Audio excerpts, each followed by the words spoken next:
호세아서 11장 8절로 9절 말씀으로 하나님의 본심이라는 제목으로 이 시간 함께 하나님의 말씀을 나누도록 하겠습니다. 먼저 다시 한번 주일 3부 예배 자리에 나오신 한 분 한 분과 이 시간 온라인을 통해 예배 드리고 계시는 모든 분들을 사랑하는 주님의 이름으로 환영하고 축복합니다. 이 복된 주일날에 하나님이 위로부터 주시는 평안과 하늘의 기쁨과 소망으로 우리 마음 안에 충만하게 그렇게 넘쳐나는 기쁨의 좋은 날이 되시기를 주님의 이름으로 축복합니다. 우리가 직장이나 혹은 또 주변에서 여러 해 또 함께 지내온 사람들을 향하여 종종 이렇게 말할 때가 있습니다. 야, 그 사람 아무리 지켜봐도 쭉 같이 좀 지켜봤는데 그 사람 본심이 뭔지를 잘 모르겠어요. 또 반대로 혹은 그 사람 말은 아주 거칠고 험하게 하지만은 그 사람의 속마음은 그렇지 않아요. 이렇게 사람에게는 드러나 보이는 외모가 있는가 하면은 또 마음 중심, 본심이 있습니다. 이처럼 하나님도 본심을 가지고 계시다고 성경은 우리에게 말씀해 주고 있습니다. 우리가 잘 아는 에레미야가 3장 33절에서 하나님은 하나님의 본심이 우리 인생들을 향한, 우리 사람을 향한 하나님의 마음이 본심이 이런 본심이라고 이렇게 말해주고 있습니다. 주께서 인생으로 고생하게 하시며 근심하게 하심은 본심이 아니시로다. 하나님께서 인생으로 근심하고 고생하고 고통 가운데 있게 하는 것은 하나님의 본심의 마음이 아니다라고 그렇게 말씀해주고 있습니다. 하나님은 인생으로 눈물겹게 그저 고생하다가 끝날 인생으로만 하나님이 그렇게 보시는 것이 아니라 하나님이 우리에게 진정한 본심을 가지고 계시다라고 말씀해주고 있습니다. 그러면 우리를 향한 하나님의 본심이 뭘까요? 에레미야 29장 11절에서 에레미야 선지자는 하나님의 본심이 이러하다고 이렇게 표현합니다. 여호와의 말씀이니라. 너희를 향한 나의 생각을 내가 아나니 평안이요 재앙이 아니니라. 너희에게 미래와 희망을 주시는 것이니라. 하나님의 본심은 우리 인생들에게 평안과 희망을 주시는 것이지 근심과 재앙과 패망을 주는 분이 아니라고 말씀해주고 있습니다. 여러분, 우리가 신앙생활하면서 우리를 창조하신 창조주 하나님 아버지의 본심을 아는 것은 너무나 중요합니다. 특히 지금 같은 이 말세의 때에 사탄이 자기 때가 얼마 남지 않았기 때문에 우는 사자와 같이 교회와 가정과 믿는 성도들을 속이고 미혹하고 영적으로 공격할 때, 그로 인해 신앙의 여러 가지 고난과 시련과 역경의 때를 지날 때는 더욱 하나님 아버지의 본심을 아는 것이 너무나 중요합니다. 만약 우리가 하나님의 본심을 모르게 되면 우리에게 어떤 시험이 오고 또 역경과 환난이 닥칠 때 우리는 하나님을 오해하게 되는 것입니다. 거짓의 아비인 사단이 쓰는 무기와 전략 하나가 있습니다. 믿는 성도들을 향한 사단이 속이는 그 전략이 한 가지가 있습니다. 그것은 곧바로 사단은 하나님을 믿는 성도들로 하여금 여러 가지 상황을 만날 때, 어려운 현실을 만날 때 하나님을 오해하고 불신하게 만드는 일을 합니다. 사단은 그 이름 자체가 거짓의 아비이기 때문에 속여서 하나님을 의심하게 하고 오해하게 하고 불신하게 만듭니다. 하나님이 진짜 살아계시고 날 사랑하는 건 맞아? 하나님이 나를 사랑하신다면 왜 이런 일이 나에게 닥쳤지? 하나님이 나를 사랑하신다면 도대체 얼마만큼 사랑하시는가? 하나님이 정말 나에게 이런 코로나 시대와 같이 힘든 상황인데 하나님이 나에게 관심이나 있으신가? 나를 사랑하신다면 어디까지 나를 용서하시고 하나님은 어디까지 나를 받아줄 수가 있는가? 그분이 진정 나를 생각하신다면 어디까지 생각하고 계시는가? 그리고 하나님은 어떤 대안을 가지고 계시는가? 이 모든 질문 앞에 하나님의 본심을 아는 것은 우리가 신앙생활에 인내로 믿음의 경주를 함에 있어서 하나님의 본심을 아는 것하고 모르는 것하고는 하늘과 땅 차이만큼 차이가 나는 것입니다. 하나님의 본심을 아는 것은 너무나 중요한 것입니다. 그러면 우리가 어떻게 우리를 창조하신 창조주 하나님의 본심을 알 수 있을까요? 영이신 하나님, 보이지 아니하신 하나님, 그 하나님의 깊은 본심을 어떻게 우리가 알 수 있을까요? 분명한 사실부터 말씀드린다면 인간 스스로는 아무리 애쓰고 연구하고 노력해도 사람은 결코 스스로 하나님의 마음을 알 수가 없습니다. 창조주 하나님의 본심을 알 수 있는 사람은 이 세상에 아무도 없습니다. 오직 하나님 편에서 스스로 그 마음의 본심을 우리에게 열어서 보여주시거나 알려주시지 아니하면 인간 누구라도, 그가 누구라도 결코 하나님의 본심을 우리는 알 수가 없습니다. 그래서 마태복음 11장 27절 말씀에 보면은 아들과 또 아들의 소원대로 계시를 받는 자 외에는 아버지를 아는 자가 없느니라 라고 말씀합니다. 아버지의 소원대로 계시를 받는 자 외에는 아버지를 알 자가 없다라고 말씀합니다. 여러분, 사람들은 웬만해서는 자신의 속마음, 속내를 잘 드러내지 않습니다. 인격적인 존재로 창조된 사람은 자신의 마음을 쉽게 아무에게나 잘 오픈하지 않습니다. 여러분, 혹시 모르는 사람에게 자신의 고민을 말할 수 있나요? 길 가는 사람, 모르는 사람에게 자신의 가지고 있는 고민을 말할 수 있을까요? 생전 모르는 사람에게 자신의 속마음, 그 본심을 드러내는 사람은 아무도 없을 것입니다. 만약 믿을만하고 잘 아는 사이나 친한 관계라면 몰라도 그렇지 아니하면 사람은 자기의 깊은 속마음을 쉽게 잘 드러내지 않습니다. 이와 마찬가지로 하나님도 스스로 그분의 본심을 우리에게 드러내지 않으면 우리는 결코 하나님의 본심을 알 수가 없습니다. 자, 그럼 하나님께서는 어떻게 그분의 자녀된 우리에게 하나님의 본심을 드러내시고 또 알려주시는지, 우리를 향한 하나님의 진짜 그 본심, 그 마음이 무엇인지 이 시간에 함께 성경을 통해 살펴보도록 하겠습니다. 여러분, 우리가 알듯이 최초의 에덴 동산 한복판에서 선악과를 따먹고 범죄하여 하나님을 떠나 영이 죽은 인간 스스로는 하나님도 그 본심도 알 수 없는 우리에게 하나님은 스스로 인간이 되어서 우리에게 찾아오셨습니다. 요한복음 1장 14절 말씀에 보면은 말씀이 육신이 되어 우리 가운데 찾아오신 분이 바로 예수 그리스도라고 사도 요한은 우리에게 증거해주고 있습니다.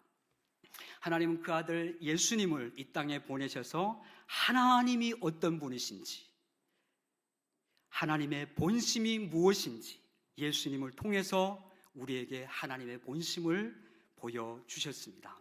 히브리서 1장 1절로 2절 말씀에 보면은 옛적에 선지자들을 통하여 여러 부분과 여러 모양으로 우리 조상들에게 말씀하신 하나님이 이 모든 날 마지막에는 아들을 통하여 우리에게 말씀하셨으니 이 아들을 만유의 상속자로 세우시고 또 그로 말미암아 모든 세계를 지으셨느니라.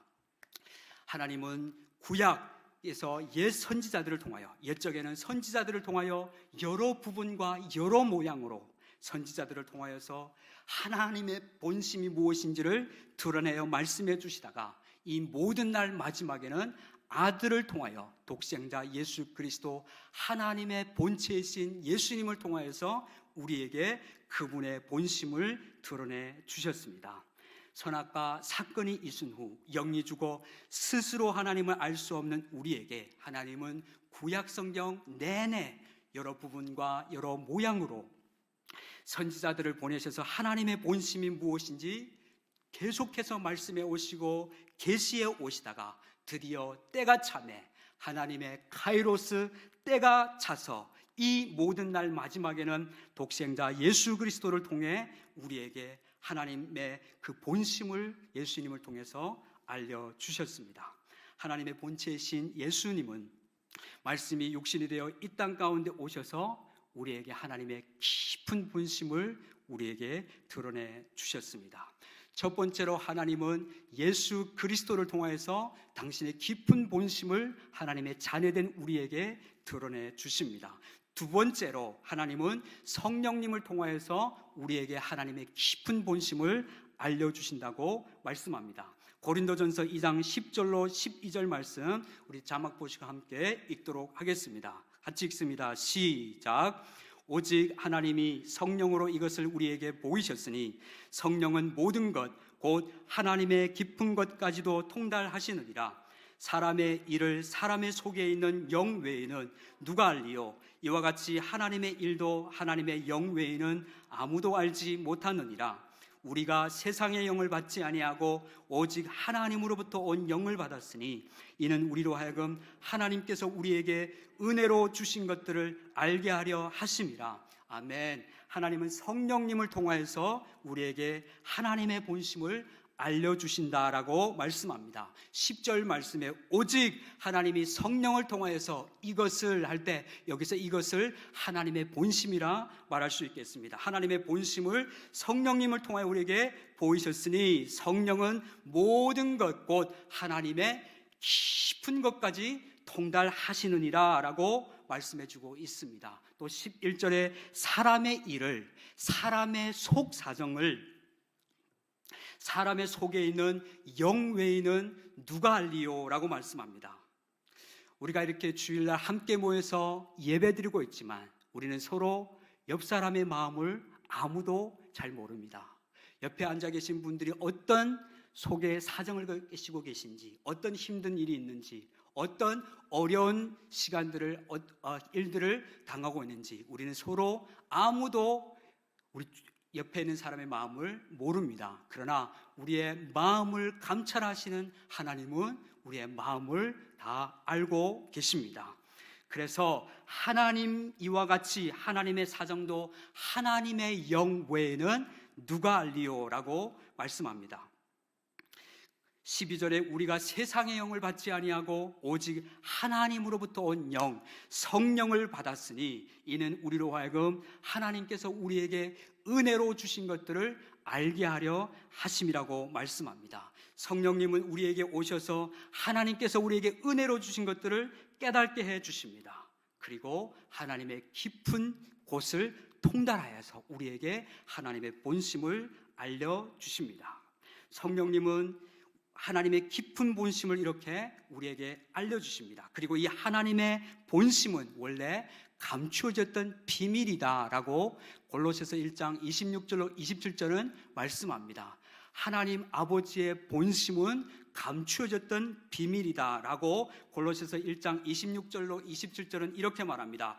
이 비밀은 하나님의 본심입니다. 이 비밀은 만세와 만대로부터 감추어졌던 것인데 이제는 그의 성도들에게 나타났고 하나님이 그들로 하여금 이 비밀의 영광이 이방인 가운데 얼마나 풍성한지를 알게 하려 하심이라. 이 비밀은 너희 안에 계신 그리스도시니 곧 영광의 소망이니라. 하나님은 감추어졌던 이 비밀이었던 하나님의 본심을 성령님을 통해서 우리에게 알려주십니다. 첫 번째 하나님은 하나님의 본심을 예수님을 통해서 우리에게 알려주셨고, 두 번째는 성령님을 통하여서 우리의 깊은 것까지 통달하시는 성령님을 통하여서 하나님의 깊은 본심을 알려주십니다. 세 번째로 하나님은 성경 하나님의 말씀을 통하여서 하나님의 본심을 우리에게 알려주십니다.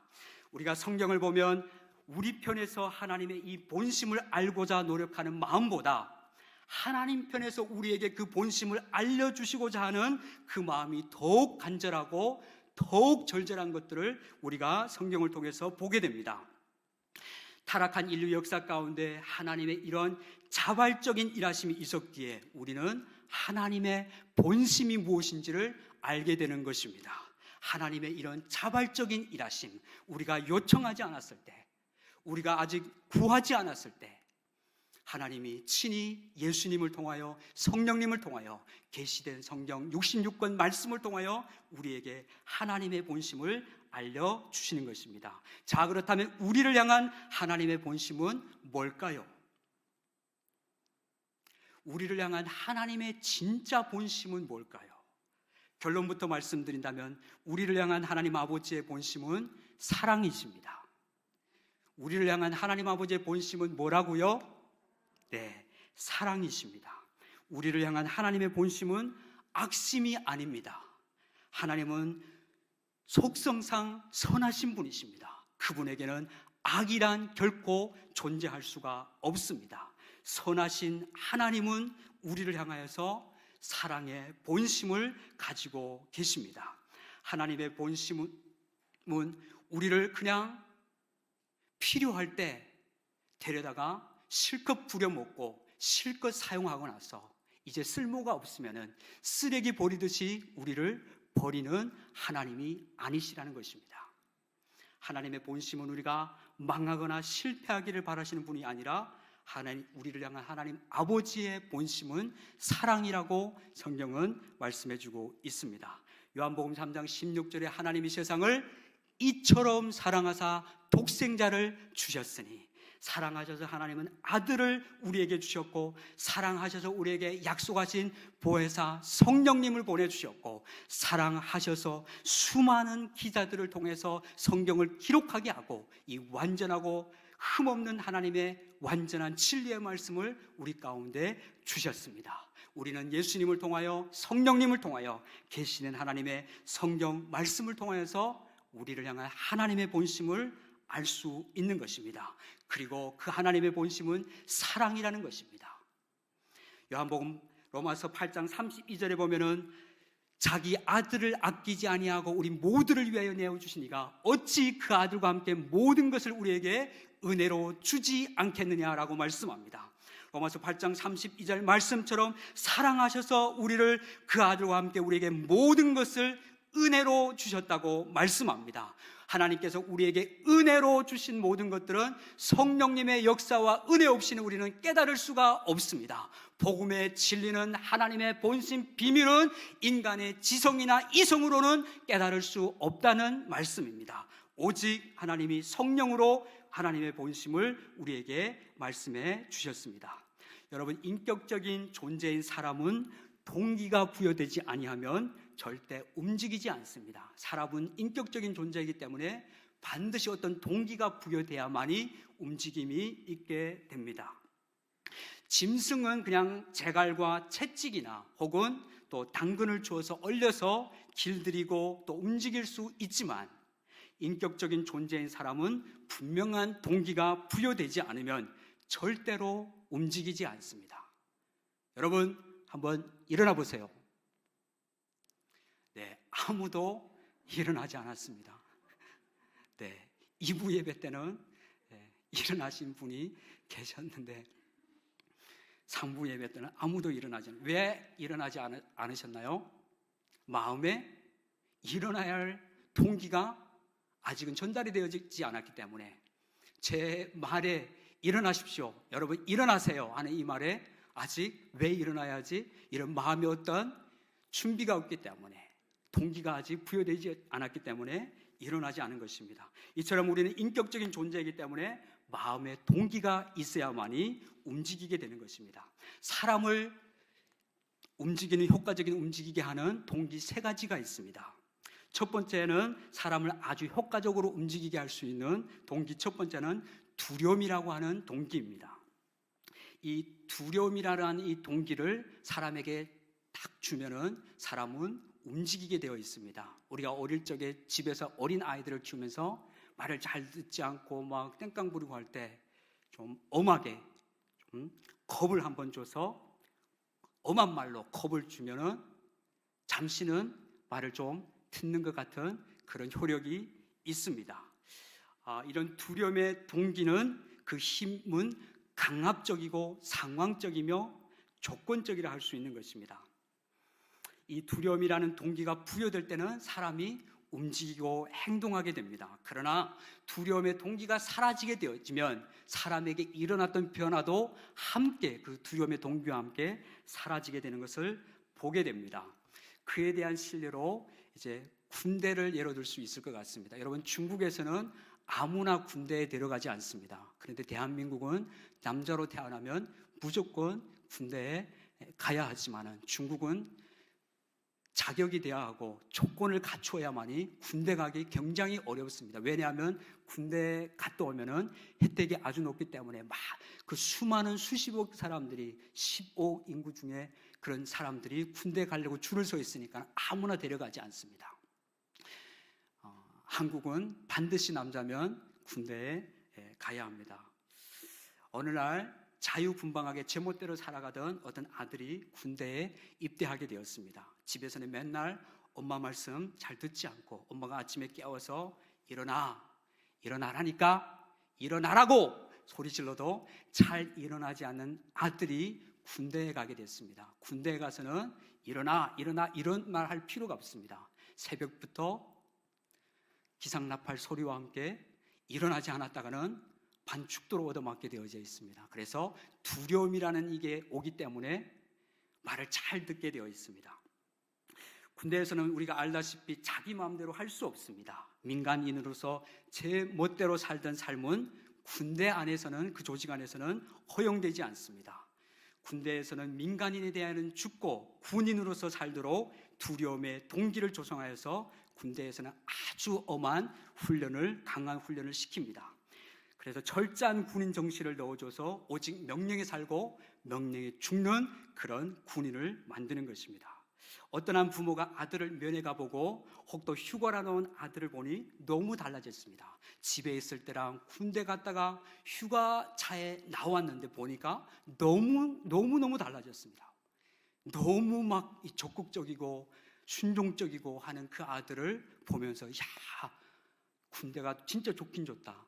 아무리 막 부모가 강압적으로 막 움직이려 해도 말을 잘 듣지 않던 그 뺀질뺀질한 그 아들이 군대에 가더니 이렇게 막 적극적이 되고 사람이 막 변한 것만 같은 이 아들을 보는 부모님의 마음은 흐뭇해합니다. 그런데 여러분, 이 아들이 정말 변화된 것일까요? 만약에 이 아들이 군대에서 제대해서 집에 돌아오면 그 다음날 엄마가 다시 일어나라고 하면 쉽게 일어날까요? 네, 쉽게 일어나지 않을 것입니다. 왜냐하면 군대에서처럼 조직적이고 규율적인 이런 환경이 사라져버렸기 때문에 집에 와서는 그 군대에서 그렇게 절도 있게 살던 삶도 이제는 더 이상 그렇게 살 필요가 없습니다. 마치 변화된 것 같이 보였지만은 이게 동기가 외부로부터 두려움이라는 동기가 왔기 때문에 그 동기가 사라지면은 움직임도 같이 변화도 사라지게 되는 것을 볼 수 있습니다. 그래서 이 두려움이라고 하는 동기는 잠시적으로 사람을 움직일 수 있지만은 이것이 외부로부터 오기 때문에 이 동기가 사라지면 변화도 함께 사라져버리는 이런 아쉬움이 종종 있습니다.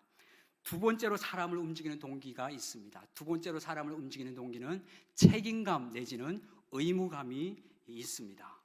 이 의무감의 동기도 두려움의 동기와 마찬가지로 사람을 움직이는 힘이 내부에 있지 않고 이 내면으로부터 출발하지 않고 외부에 있고 조건적이며 율법적이라 할 수 있겠습니다. 의무감, 책임감 이것 역시 사람의 마음을 진정으로 변화시킬 수 없습니다. 그에 대한 신뢰를 한번 들어본다면은 교회 안에서도 어느 정도 우리가 신앙생활 하다 보면은 여러 가지 직분을 주고 또 받게 됩니다. 어느 정도 신앙생활 하다 보면은 집사의 직분을 받게 되고 또 권사님의 직분을 받고 장로님, 구역장, 성가대, 찬양인도, 주일학교 교사, 주방봉사, 차량봉사 등등의 다양한 직분을 맡기면 사람은 일단 자신에게 어떤 책임이 주어지면은 체면상에서라도 움직이게 됩니다.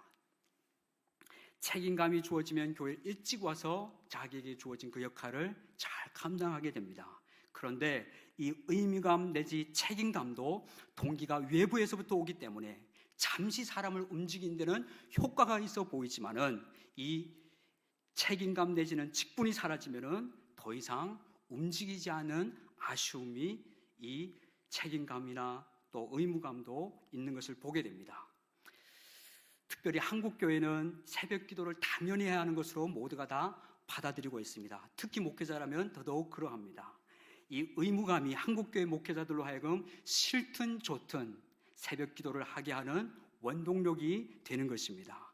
그러나 이 새벽 기도의 동기가, 한 목회자의 이 새벽 기도를 하는 동기가 진정으로 내면화되지 않고 단지 의무감 때문에 한다면 언젠가 상황이 바뀌어서 더 이상 누가 나를 목회자로 억압할, 압박할 이유가 없게 되어지면 그런 상황이 오면 제일 먼저 하지 않는 것이 바로 새벽 기도일 것입니다.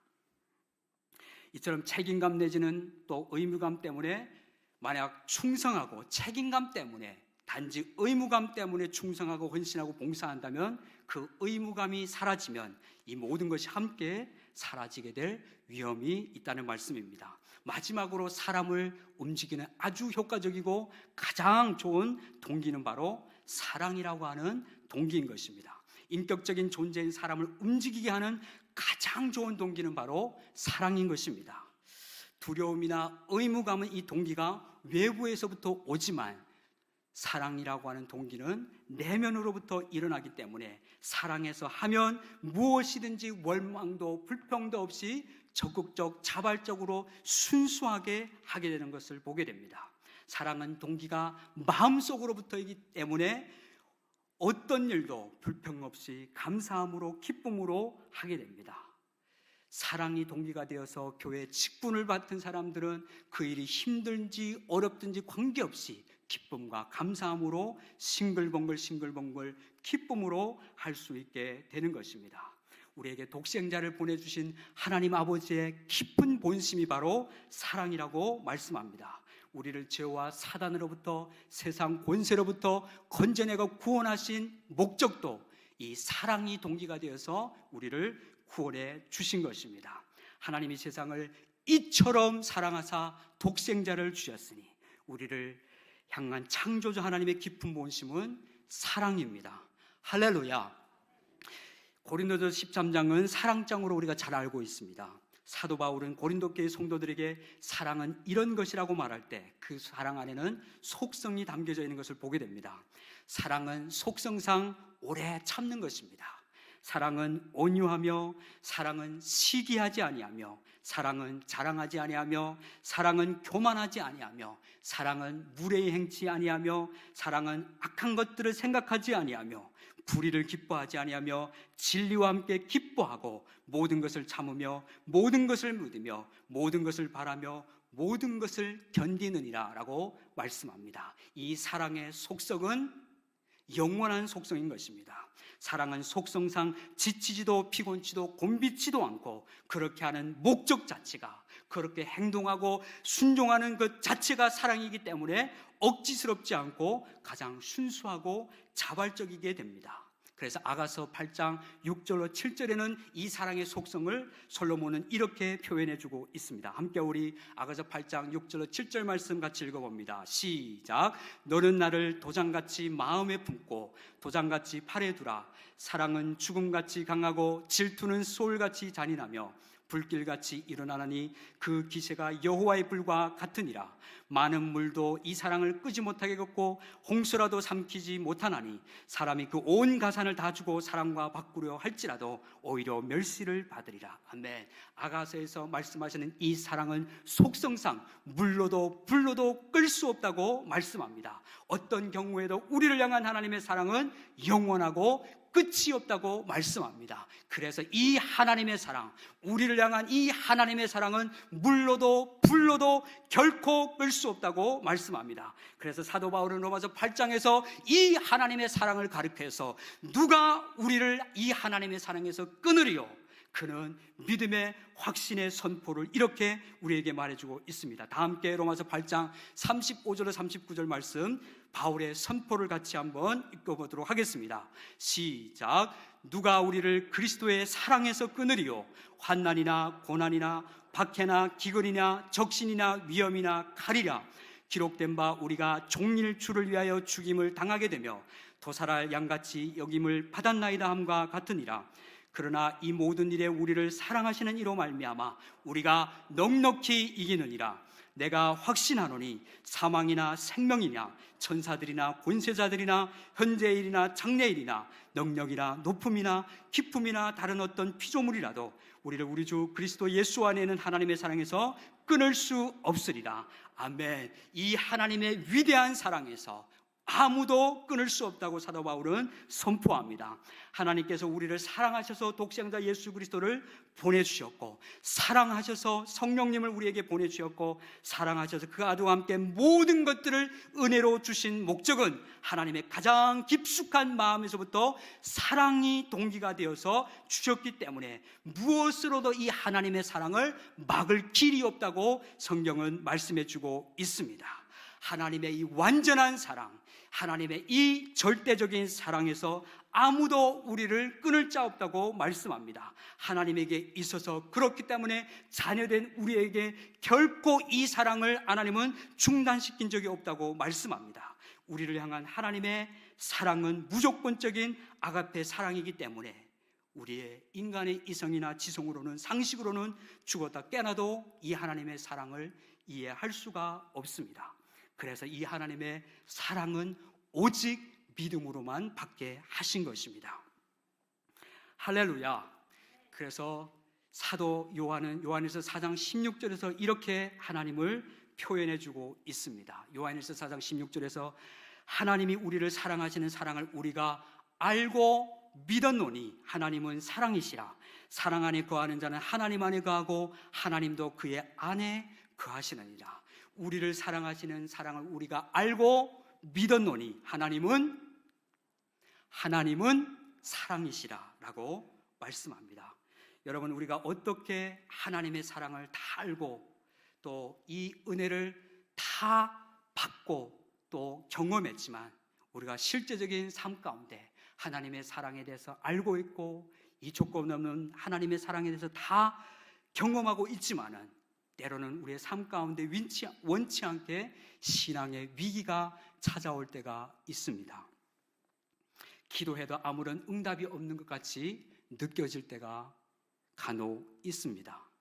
예배 드려도 옛날 감격과 감동은 온데간데 없고 영적으로 침체되어 감격도 감동도 없이 형식적으로 주일이니까 예배 시간이니까 나와서 마지못해 예배 자리에 나와 앉아있다가 갈 때가 있습니다. 아닌가요? 여러분, 우리가 항상 영적으로 충만하신 건 아니시죠? 네. 믿음으로 순종하고 말씀대로 살고 싶지만은 우리의 이 마음과는 달리 때로는 우리 신앙의 위기가 찾아와서 아무런 감동도 느낌도 없이 그렇게 침체되는 그런 시간들이 우리 신앙 가운데 삶에도 있을 수 있다는 것입니다. 특별히 요즘같이 코로나 장기화로 인해서 온 세상이 어려움을 당하는 이때에는 더더욱 그렇지 않나 생각이 되어집니다. 그래서 우리 편에서 식었다, 이젠 지쳤다, 지겹다, 또 예배, 또 기도, 또 찬송, 지난번에 불렀던 거, 어제 했던 거, 또 들었던 설교, 너무 이제 지겹다. 예배가 너무 지루하다. 설교는 왜 이렇게 오래 하나? 그리고 이런저런 생각을 하다가 목사님의 축도와 함께 돌아져 나가다 보니까나 평상시에 마음에 좀 안 좋게 지내다 그 사람의 뒤통수를 바라보면서 저 인간은 왜 또 우리 교회 나와? 이런 식으로 등등 우리는 우리 신앙의 위기를 이렇게 나타내기도 합니다. 이렇게 식고 지치고 지겹고 하면 신앙이 영적으로 병든 상태인 것입니다. 하나님과의 관계에 있어서 빨간불이 켜졌고 신앙의 위기가 찾아온 것입니다. 여러분, 만약에 하나님 편에서 우리처럼 신앙생활하다가 식었고 지쳤고 지겹고 이런 위기가 하나님 편에 혹 있을 수 있을까요? 만약 하나님께서 우리를 어느 날 우리를 누구보다 잘 아시는 하나님이 나를 잘 아시는 하나님이 물끄러미 나를 바라보시면서 내가 너를 요즘 쭉 지켜봤는데 나도 이제 너를 보면 지겹다. 나도 이제 잘 느껴지지 않는다. 너를 보면 이제 짜증이 날라간다. 만약에 하나님께서 우리에게 이렇게 하신다면 우리의 소감이 어떨까요? 우리의 마음이 어떨까요? 하나님께서 나도 이제는 지겹다. 너를 보면 그 말이 다르고 행동이 다른 내 모습에 이제는 나도 지쳤다. 이렇게 하신다면 어떤 느낌이 드시겠습니까? 만약 하나님이 그렇게 우리에게 질문하고 다가오신다면 아예 그러면 이 차에 하나님하고 저하고 바이바이 합시다. 이렇게 하실 거 아니시죠? 네. 잘 못 알아듣신 것 같아요. 여러분, 만약 하나님 편에서 우리를 향해 이런 위기가 생긴다면 우리는 끝장입니다. 0.0001%의 단 이런 가능성만 있다고 해도 우리는 끝장입니다. 여러분, 성경 창세기로부터 시작해서 요한계시록에 이르기까지 살펴보면 성경의 역사 구비구비, 성경에 반복되는 역사의 구비구비 가운데 에덴 동산에서부터 시작하여 아담과 하와의 타락부터 시작해서 가인이 아벨을 때려 죽이는 인류의 최초의 살인, 형이 동생을 때려 죽이고 그 핏소리가 하늘을 찌르듯 하나님이 그 광경을 바라봐야 하시는 그 최초의 살인, 사람의 죄악이 세상에 가득함과 사람의 모든 계획이 항상 악할 뿐임을 보시고 한탄하사 홍수로 세상을 심판하셨던 노아 홍수 사건, 조금 더 나아가서 인간의 교만을 상징하는 그 바벨탑 사건, 소돔과 고모라의 죄악, 하늘에서 불이 떨어져 멸망한 소돔과 고모라의 죄악, 이스라엘의 수많은 반역과 범죄와 배신, 반역의 역사는 끝이 없이 반복이 되었습니다. 이스라엘 백성들의 역사에 긴 것만큼 그들의 배신도 그들의 반역도 수없이 반복이 되어져 갔습니다. 이때쯤이면 이제 끝내시겠지. 하나님도 하나님 나름이지, 이쯤 하시면 이제 하나님도 끝내시겠지, 이제는 하나님도 포기하셨겠지 하고 싶은 순간에도 하나님은 끝없이 용서하시고 사랑과 자비와 긍휼과 은혜로 대해주던 이 모든 성경 이야기가 바로 우리를 향한 하나님의 사랑의 이야기인 것입니다.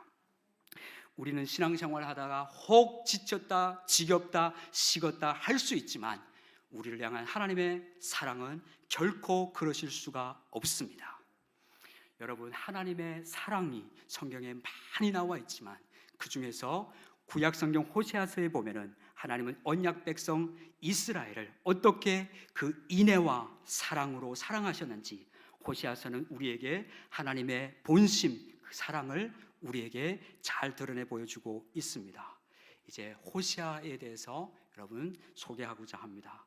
여러분, 호세아서는 주전 8세기 북이스라엘 왕 여로보암 2세의 통치 말기였습니다. 당시 이스라엘의 사회상은 육신적으로 물질적으로 솔로몬 다음으로 부와 번영의 최고조의 경제 부흥을 맞이했던 그런 시대였습니다. 물질적으로는 아주 번성하고 부유했던 시기였습니다. 하지만 영적으로는 아주 음란하게 우상숭배로 타락하여 하나님을 향하여 갖은 배신과 죄악을 저지르던 시대가 바로 호세아 선지자가 활동한 그 시대였습니다.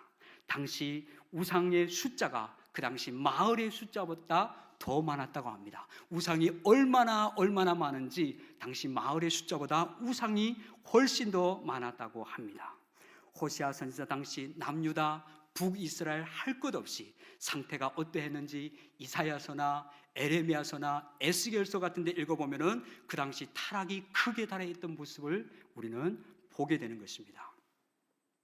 이스라엘의 죄악이 가득 차서 우상 숭배로 하나님을 끝없이 거역하고 반역하는 그 이스라엘을 지켜보시는 하나님 아버지의 마음이 고통스러워서 어디에다 대고 하소연할 수 없어서 선지자를 통하여서 하나님의 고통의 마음을 이렇게 표현합니다. 이사야서 1장 2절로 4절에 보면은 하나님은 선지자를 통하여 하나님의 탄식을 이렇게 소개하고 있습니다. 이사야서 1장 2절로 4절 말씀입니다.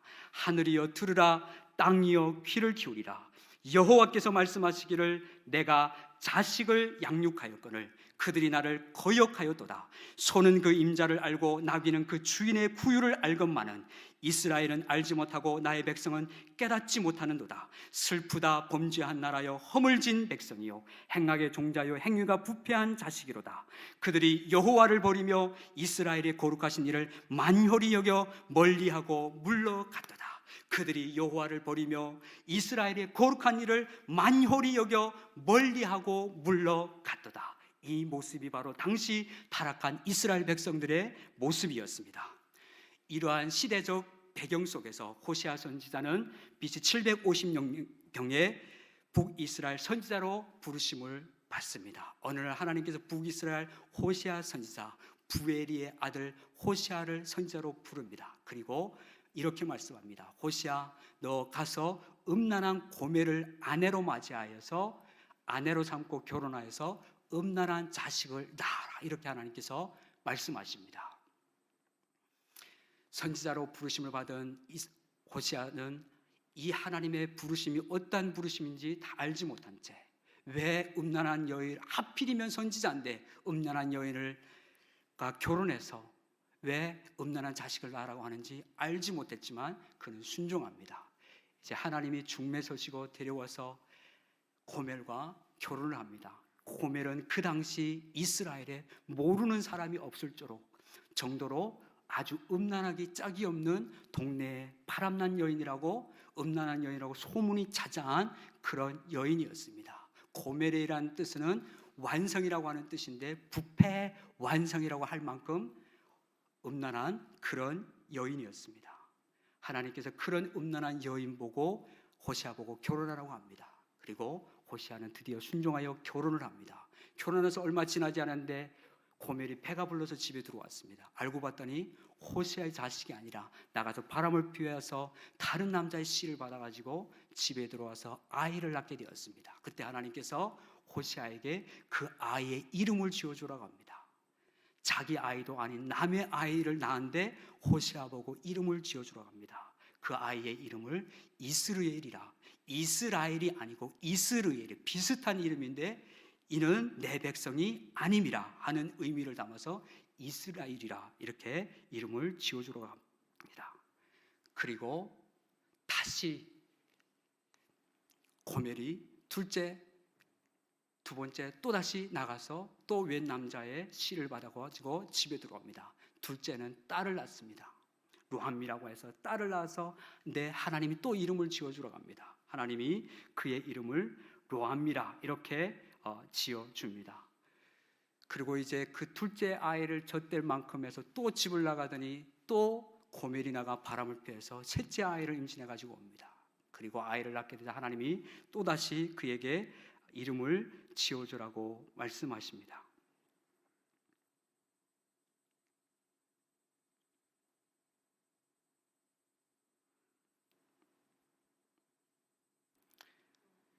너희는 내 백성이 아니요 나는 너희 하나님이 되지 않을 것이라. 로암이라고 짓고 로르하마라고 짓고 이스라엘이라고 이름을 셋 다 지었는데 아주 이상한 이름을 지어줍니다.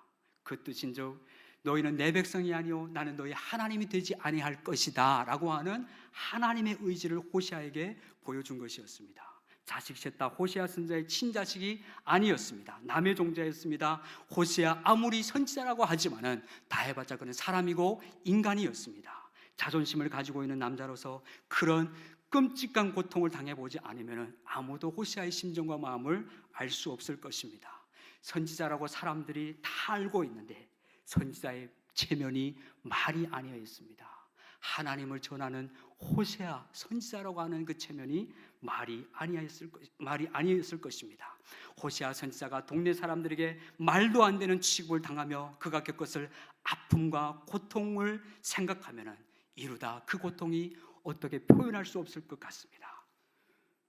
결국 음란한 고멜은 애 셋 낳고 계속해서 집 나갔다 들어왔다 이렇게 반복해서 하다가 급기야는 애 셋하고 호시아 남편 완전히 집에다 내팽개치고 집을 나가버립니다. 그리고 자기에게 금반지, 귀걸이, 코걸이 주는 남자들을 따라가서 끊임없이 자기의 육체가 원하는 향락을 쫓아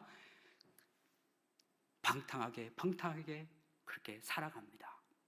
그렇게 살아가다 급기야 이제 이 남자 저 남자 실컷 가져다 놓고 결국에는 당시 당시 바알, 가나안 땅에는 바알을 섬기는 그런 신전이 있었는데 그 신전에 창녀로 팔아버렸습니다.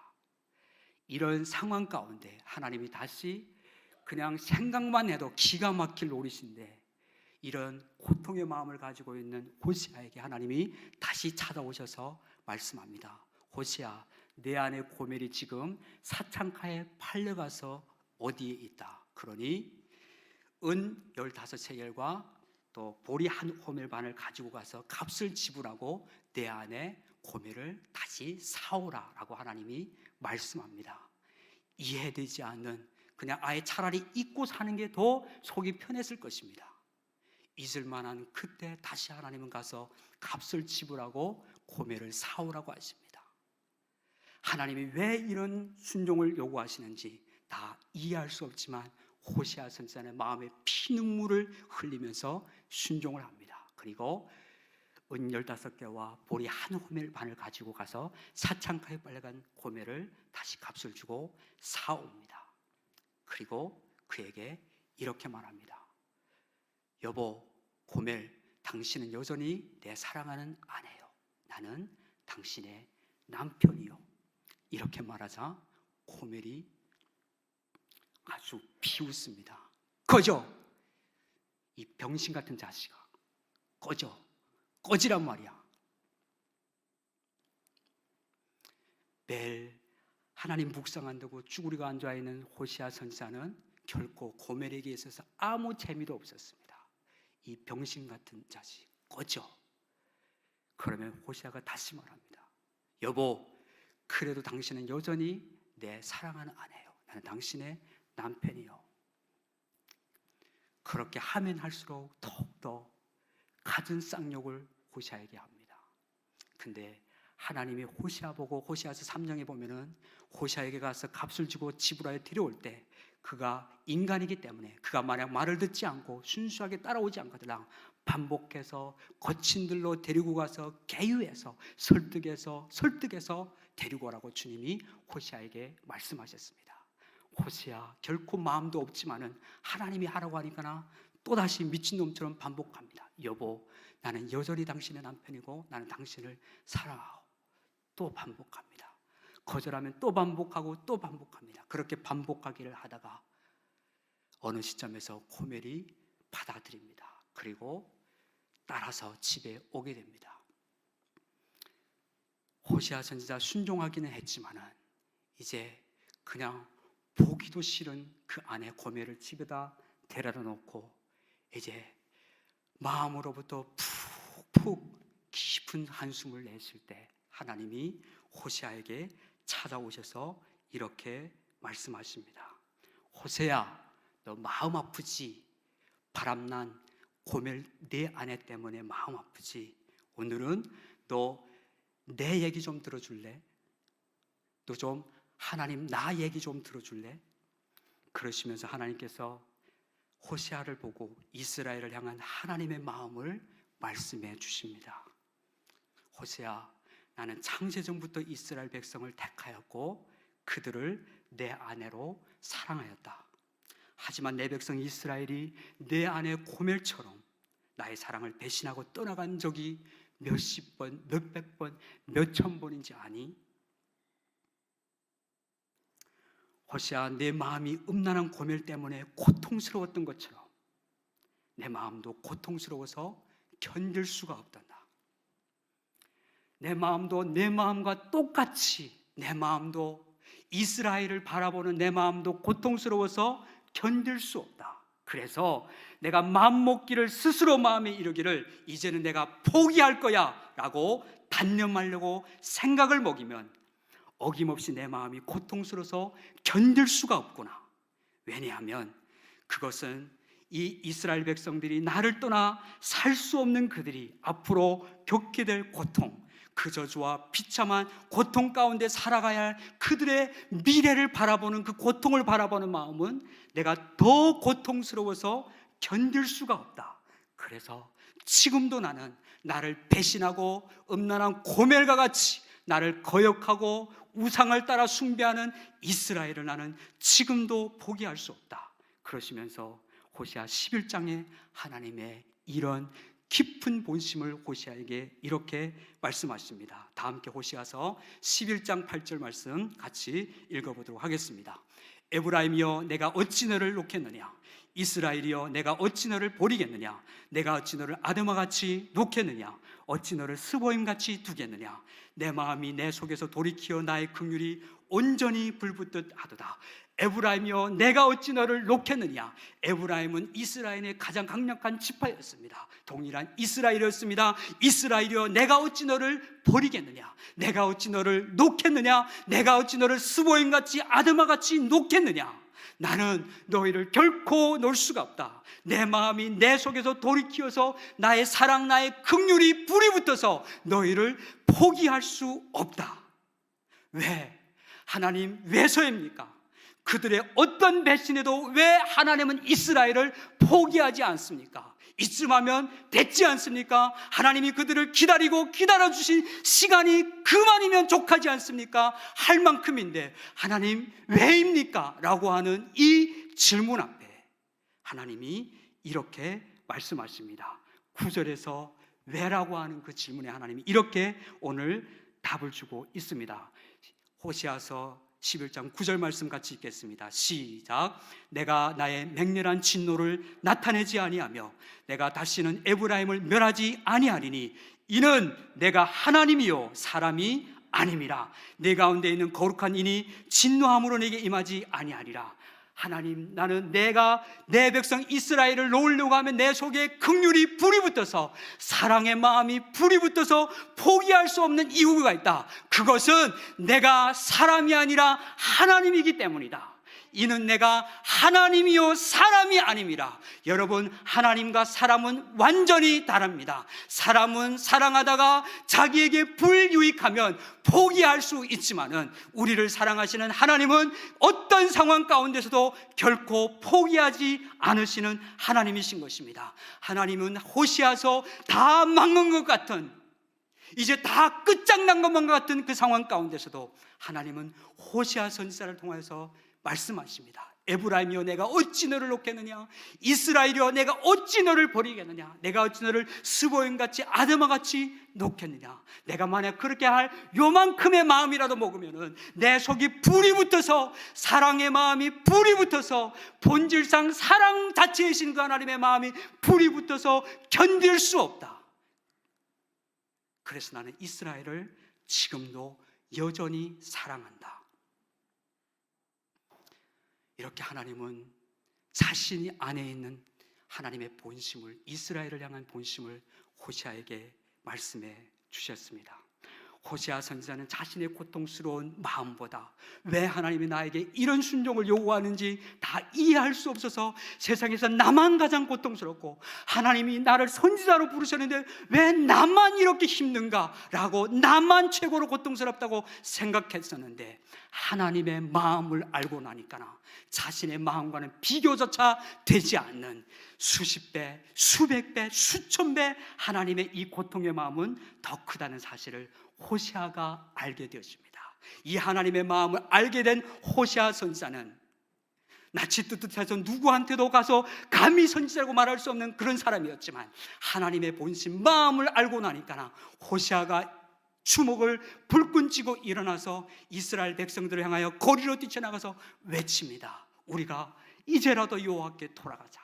우리 하나님께로 돌아가자. 하나님의 본심은 이런 거냐. 하나님의 본심은 지금도 우리를 기다리고 있어. 우리가 비록 범죄하고 우리가 비록 우상을 숭배하고 하나님을 떠나 마음으로부터 멀리 떠나 있지만은 하나님은 여전히 우리를 지금도 기다리고 계셔. 그러니 여호와께로 돌아가자. 호세아서 6장 1절로 3절에서 호세아는 이렇게 외칩니다. 오라 우리가 여호와께 돌아가자. 여호와께서 우리를 찢으셨으나 도로낫게 하실 것이요 우리를 치셨으나 싸매어 주실 것입니다. 여호와께서 이틀 후에 우리를 살리시며 셋째 날에 우리를 일으키시리니 우리가 그의 앞에서 살리라. 그러므로 우리가 여호와를 알자. 힘써 여호와를 알자. 그의 나타나심은 새벽빛같이 어김없나니 비와 같이 땅을 적시는 늦은 비와 같이 우리에게 임하시리라. 여호와께로 돌아가자. 우리가 이제로 하나님께로 돌아가자. 호세아 선지자는 목 터져라 외칩니다. 우리를 향한 하나님의 본심은 사랑이다. 우리가 이제라도 하나님의 본심을 알고 하나님께로 돌아가자. 우리가 이렇게 하나님께로 돌아가면 하나님이 우리를 반드시 치료해 주시며 싸매 주시며 고쳐 주시며 둘째 날에는 우리를 살릴 것이다. 그러니 여호와께 돌아가자. 선지자가 피눈물을 흘리며 호소하고 외치지만 타락한 이스라엘 백성들은 찌들 대로 찌든 이스라엘 백성들은 한 사람도 한 명도 여호와께로 돌이키지 않습니다. 호세아서 11장 2절에 이렇게 말합니다. 선지자들이 그들을 부를수록 그들은 점점 멀리하고 바알에게 제사하며 아로새긴 우상 앞에서 분향하였느니라. 부르면 부를수록 하나님을 점점 멀리 떠나가고 바알에게 제사하며 아로새긴 우상 앞에 분향하는 이 이스라엘. 호세아서 11장 7절에 내 백성이 끝끝내 내게서 물러가나니 비록 그들을 불러 위에 계신 이에게로 돌아오라 할지라도 일어나는 자가 하나도 없도다. 돌아오라고 선지자들이 호소하고 외치지만 돌아오는 자가 하나도 없도다. 마치 고장난 브레이크처럼 멈추지 않고 악을 향해 달려가던 이스라엘 백성들은 그로부터 얼마 지나지 않아서 결국 한 명도 돌이키지 않고 악에 악을 더하다가 BC 722년에 아수르 이방 나라에 의해서 비참하게 멸망당합니다. 그리고 남유다마저도 BC 586년에 바벨론의 포로로 끌려가서 선민 이스라엘, 하나님의 신부였던, 하나님의 사랑받는 자였던 그들이 바벨론의 포로로 끌려가서 어떻게 비참한 삶을 살게 되는지를 우리는 구약 역사서를 통해서 보게 됩니다. 언약 백성인 이스라엘이 다 끝장난 것만 같이 보였습니다. 그러나 그때에도 하나님은 포기하지 않으시고 상황이 그 지경인 상황인데도 하나님은 포기하지 않으시고 스바냐 선지자를 통하여 회복이 도저히 불가능해 보이는 이스라엘 향하여 하나님의 이런 사랑의 고백을 들려주십니다.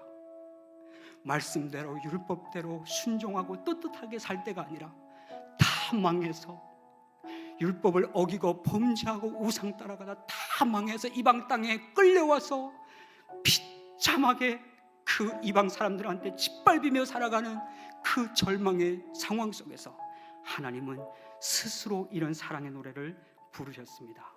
우리가 잘 아는 스바냐 3장 17절입니다. 다 같이 한번 스바냐 3장 17절 말씀 읽어봅니다. 너희 하나님 여호와가 너희 가운데 계시니 그는 구원을 베푸실 전능자이시라. 그가 너로 말미암아 기쁨을 이기지 못하시며 너를 잠잠히 사랑하시며 너로 말미암아 즐거이 부르며 기뻐하시리라.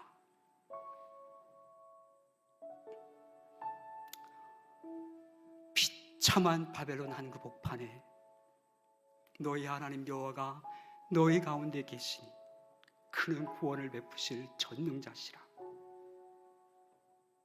다 망한 것 같은 너, 그가 너로 말미암아 기쁨을 이기지 못하시며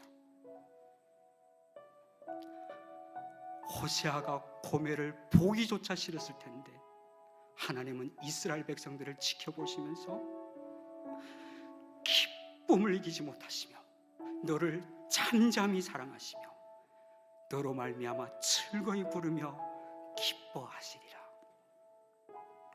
자랑스럽고 떳떳할 때가 아닌 다 망했을 때, 다 끝장났을 때 후일에 예수 그리스도를 통해서 구원하시고 회복할 그때를 하나님은 스스로 바라보시면서 스바냐 선지자를 통하여 이 사랑의 노래를 부르셨습니다. 이스라엘 백성들은 하나님의 언약을 스스로 걷어차고 멸망길을 자처하여 음란한 고멜처럼 하나님의 은혜와 사랑을 배신하고 떠나갔지만 하나님은 끝까지 그들을 포기하지 않으셨고 끝까지 그들을 사랑하셨습니다. 이것이 호세아서에 나타난 하나님의 본심이며 하나님의 사랑이었습니다. 그리고 이것이 성경 전체에서 말하는 우리를 향한, 아니 나를 향한 고멜과 같은 나, 탕자와 같은 나를 향한 하나님 아버지의 사랑인 것입니다. 무슨 말로 이 하나님의 사랑을 다 설명한들, 무슨 재주로 이 하나님의 사랑을 설명한들 우리가 다 이해할 수 있겠습니까? 사랑하는 여러분, 하나님이 우리를 이처럼 사랑하셨습니다. 호세아가 고멜을 용서하고 받아준 것처럼 하나님이 이스라엘 신부된 이스라엘을 받아주고 용서해 준 같이 하나님이 이처럼 나를 사랑하셨습니다. 우리가 자랑스럽고 떳떳할 때도 하나님은 우리를 사랑하시지만 우리가 믿음으로 살다가 실수하고 넘어졌을 때에도 심지어 죄를 짓고 음란한 고멜처럼 이스라엘 백성들처럼 하나님을 멀리했을 때에도 하나님은 여전히 우리를 포기하지 않으셨고 옛적에 선지자들을 보내어 끊임없이 말씀하셨고 계시하셨던 것처럼 동일하게 오늘도 포기하지 않는 하나님의 그 사랑의 열정으로 우리에게 찾아오시는 하나님이십니다. 여러분, 이 하나님을 오해하지 마시기 바랍니다. 하나님이 이런 사랑의 하나님이시니 그러니 계속해서 마음대로 죄짓고 살라는 말이 결코 아닙니다. 공의의 하나님은 반드시 죄는 죄로 심판하십니다. 하지만 하나님은 우리가 돌이켜 하나님의 본심, 그 사랑을 알기를 원하십니다. 이제 마지막으로 호세아 3장 1절 말씀만 읽고 이제 말씀을 마치도록 하겠습니다.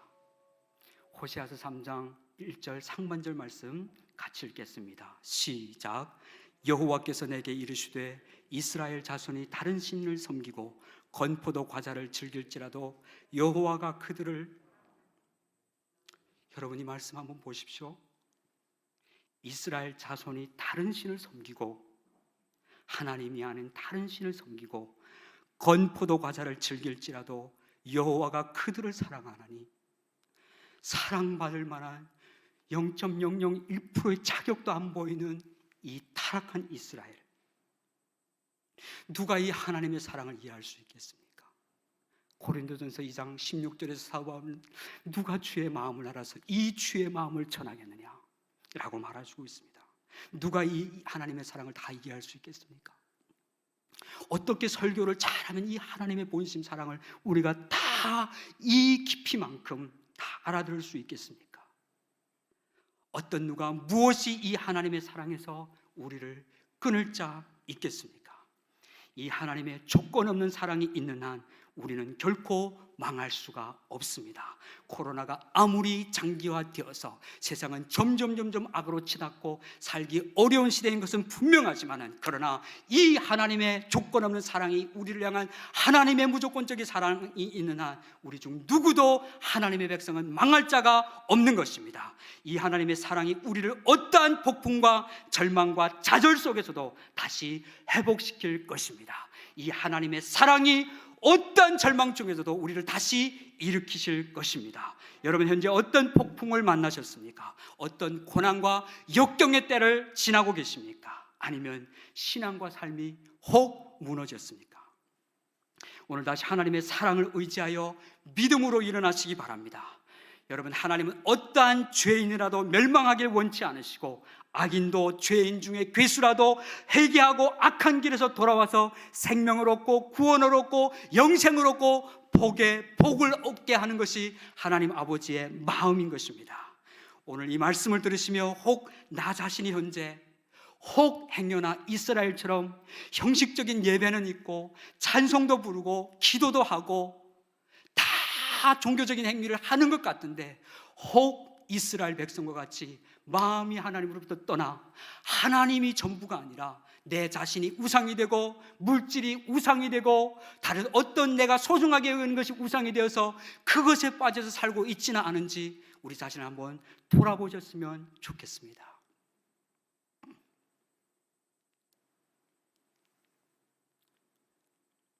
만약 타락한 이스라엘과 같은 모습이 내 안에 있다면 지금 회개하고 여호와께로, 사랑의 하나님께로 돌이키시는 우리 모두가 되었으면 좋겠습니다. 상한 갈대를 꺾지 아니하시는 하나님, 꺼져가는 등불도 끄지 아니하시는 은혜와 자비의 하나님, 천년을 하루처럼 후히 참아주시는 인내의 하나님, 탕자처럼 돌아오기만 하면 기쁨으로 안아주시는 사랑과 위로와 소망의 하나님, 이 하나님이 계시기에 오늘도 우리에게는 희망과 소망이 있는 것입니다. 할렐루야. 이제 이 하나님의 본심 사랑 안에서 우리도 날마다, 나도 날마다 하나님의 사랑을 알고 나도 하나님을 사랑하고 내 이웃을 내 몸과 같이 사랑하며 오직 사랑하며 사랑하며 사랑하며 또 사랑하며 사랑으로만 살아가는 우리 모두가 되시기를 예수 그리스도의 이름으로 축원합니다. 아멘.